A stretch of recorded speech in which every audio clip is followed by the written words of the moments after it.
For today's video mga kasisi kong tunay, gagawa tayo ng green salad. Alam nyo po, everyday ko itong ginagawa pag kumakain sila.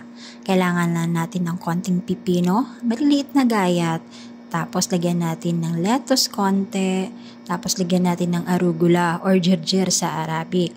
Tapos lagyan natin ng greens, iyan yun ay coriander at saka parsley.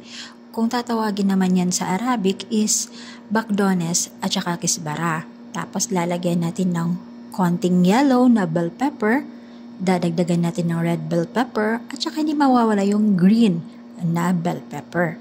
Pagkatapos, lalagyan natin ng konting carrots. Lalagyan din natin ng konting chamander or beetroot. Tapos, ayan na, gagawa tayo ng sauce. Yung sauce kasi yung nagdadala ng bida.